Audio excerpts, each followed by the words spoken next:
Chapter 42, The Weight of Counsel. Marcus approached Master Timon's chambers with his usual bundle of notes and research materials, planning to discuss the foundational curriculum for their educational pilot program. But as he neared the heavy oak door, raised voices from within made him pause. You are taking crucial advice from a kid not even big enough to grow facial hair. Professor Thaddeus's voice carried clearly through the door, sharp with indignation and barely controlled anger. I am considering every approach available to us and choosing according to merit, not according to age or appearance. Master Timon's response was measured but firm. Marcus hesitated in the corridor, uncertain whether to interrupt what was clearly a heated private conversation. But Professor Thaddeus's next words made his blood run cold. You are making him your successor, a kid you barely know without magic when we have stood behind you for nearly 50 years. Your judgment is baseless, Thaddeus. Master Timon replied, though Marcus could hear the weariness creeping into the ancient wizard's voice.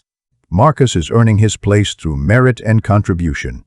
He won't be replacing any of you as head of the academy. Then why are you taking into consideration broadening education to non-magicals when we can barely catch up with what we have? Our resources are dwindling. This will burn us out completely. Marcus felt his stomach twist with anxiety. Professor Thaddeus was voicing legitimate concerns, and Marcus couldn't blame him for questioning the wisdom of trusting a teenage refugee with institutional decisions that affected hundreds of lives. We are trying to create both monetary resources and humanitarian resources. Master Timon explained patiently. It won't be easy, but I should have done this years ago. We can't do it now, not in this situation. Especially now. Master Timon countered with surprising steel in his voice. Or else I'm afraid it will be too late. Malachar will have already taken everything. There was a pause, and when Professor Thaddeus spoke again, his voice carried a dangerous edge that made Marcus's hands shake. But I don't trust this Marcus kid. He's too specific about everything, too knowledgeable about things no village boy should understand. He could be one of Malachar's agents. Marcus felt the world tilt around him as the full weight of his situation crashed down like a physical blow. What am I doing here? He thought desperately. I'm playing advisor and innovator to someone who's practically Gandalf. This isn't a game where someone laughs when you roll a 1. If you roll a 1 here, you're dead. If someone suggests you're a spy to the wrong person, you're dead. The anxiety spiral hit him with devastating force. I'm just a kid, his mind screamed. I want to play games, go on dates, worry about normal teenage problems. What am I doing here? This isn't a game where you can say, oh well, new character sheet and start over. His breathing became shallow and rapid as the implications of Professor Thaddeus's suspicions sank in. In this world, accusations of treason weren't academic exercises. They were death sentences. One wrong word, one suspicious behavior, one person in authority deciding he was a threat. Marcus! Her voice cut through his spiraling thoughts like a lifeline. She was approaching from the corridor behind him, carrying her usual armload of scribal materials. Are you entering also? He asked. Marcus tried to compose himself, but Alice's sharp eyes immediately noticed his distress. She moved closer, lowering her voice with concern. Are you all right? You look pale. Yes, just thinking about the complexities of what we're attempting. He replied, his voice not entirely steady. The conversation inside sounds rather heated. Perhaps we should wait? She studied his face with the analytical precision that made her such an effective scribe. No, we need to address these concerns directly, he said, making a decision. They knocked together, and Master Timon's voice called for them to enter. The scene inside confirmed Marcus's worst fears. Professor Thaddeus stood rigid with barely controlled anger while Master Timon sat behind his desk looking every one of his rumored 190 years. Marcus Alice, he said with obvious relief. Perfect timing. Professor Thaddeus and I were discussing the implementation challenges for our educational initiatives. Professor Thaddeus fixed Marcus with a stare that felt like being examined by a hostile judge. Indeed. I'm curious to hear more of your insights on academy policy.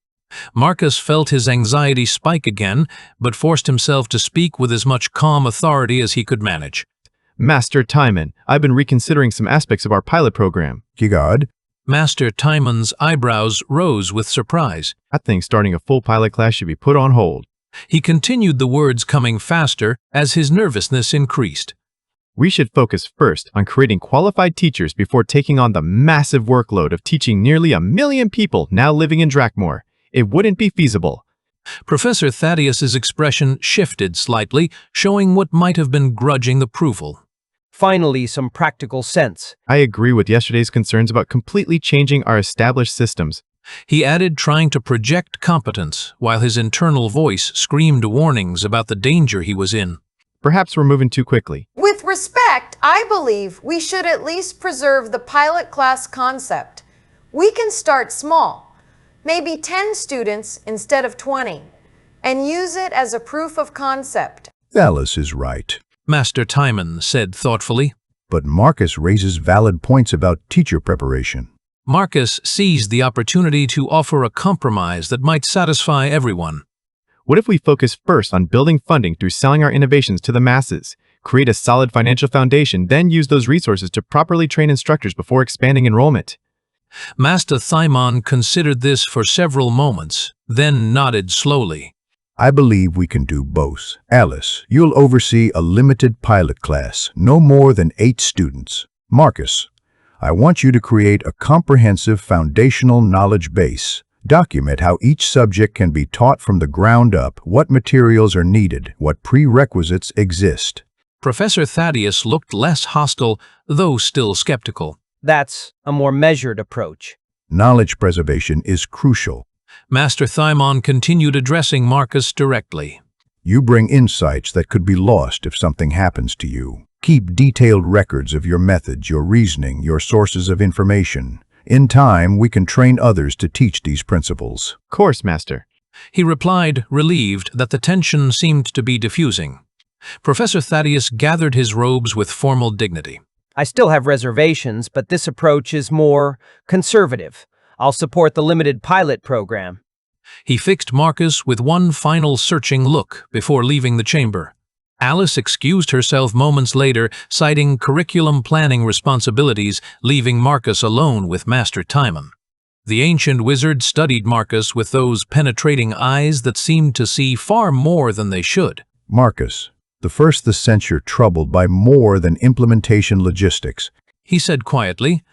Marcus felt the weight of Professor Thaddeus's suspicions pressing down on him like a physical burden. Master, what if he's right? What if I'm in over my head? What if my advice causes more harm than good? Good. Master Timon leaned back in his chair with the air of someone who'd been expecting this conversation. You're concerned about Professor Thaddeus's evaluation of your character. He thinks I might be a spy. He said bluntly. And honestly, Master, from his perspective, I can understand why. I do know things I shouldn't know. I do make suggestions that seem to come from nowhere. Master Timon was quiet for a long moment, considering his words carefully. Marcus, you bring crucial knowledge to our situation. Knowledge that could save lives, preserve our kingdom, protect everything we value. But yes, that knowledge makes you unique in ways that arouse suspicion. What should I do? He asked. Continue documenting everything. Master Timon said with sudden intensity. Not just for the education program, but for all your innovations. If something happens to you, others need to be able to continue your work. And Marcus?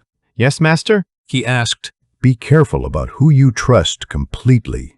Professor Thaddeus's concerns about infiltrators aren't unfounded. Someone is feeding information to our enemies, and anyone with access to sensitive knowledge becomes a potential suspect. Marcus felt a chill that had nothing to do with the temperature in the chamber. Even me? Even you. Even Alice. Even myself, for that matter. Master Timon's expression grew grave. In times like these, paranoia and caution become indistinguishable. The key is to continue doing good work while being aware that every action is being watched and evaluated.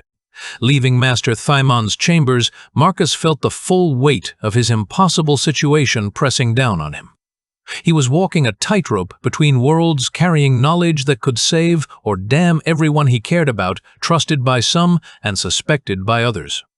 The corridor seemed longer than usual as he made his way back to his workshop, acutely aware that every person he passed might be evaluating his behavior, looking for signs of treachery or deception. The academy, which had felt like a sanctuary just days before, now felt like a maze of potential threats and hidden dangers.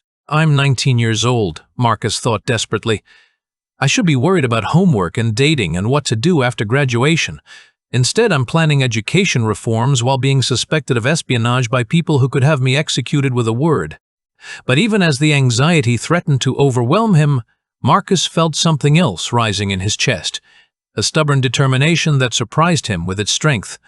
Professor Thaddeus might suspect him, enemies might be watching him, and the political situation might be deteriorating rapidly, but he had work to do. People depended on him.